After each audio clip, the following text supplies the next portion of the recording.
on Saturday, there was a lot of talk about a 50-year loan. Now, I got some notes for you guys, okay? So don't get fooled.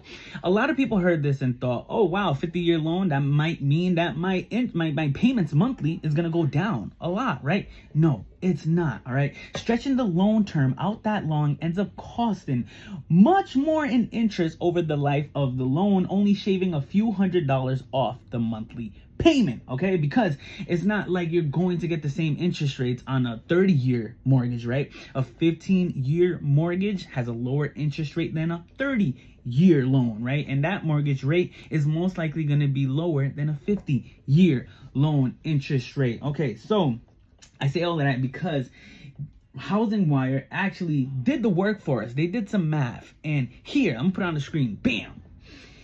Let's go to the $500,000, right? The $500,000 loan. If you get a $500,000 loan to buy a $500,000 home, the example they use here is a 6.32% interest rate, right?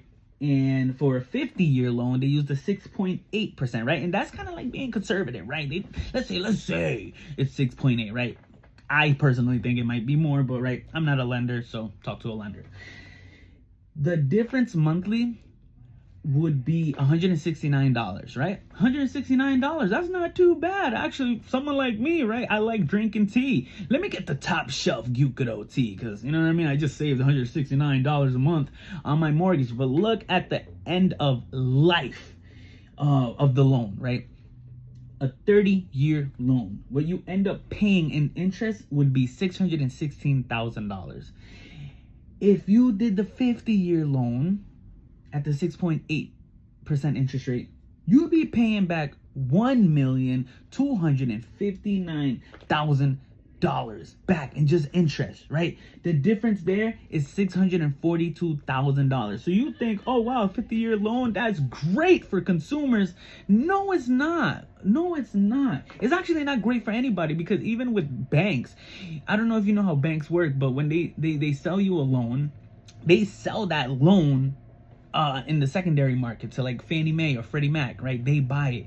So on top of it not being good for consumers, another thing that that was brought in this article, that was brought up, was that a 50-year mortgage would not violate the Dodd-Frank Act outright, but it would qualify but it wouldn't qualify as a qualified mortgage. What does this mean? That they wouldn't be able to sell it on the secondary market, right?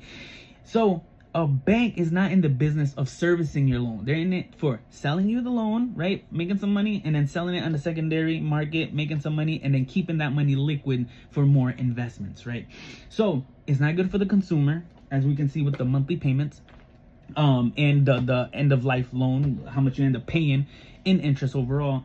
And it wouldn't be good for banks. So who would really want to favor this, right? I mean, eventually, I guess you could amend some rules and include the 50-year mortgage into that it'll make it just a lot more liquid to sell in the secondary market for banks, right?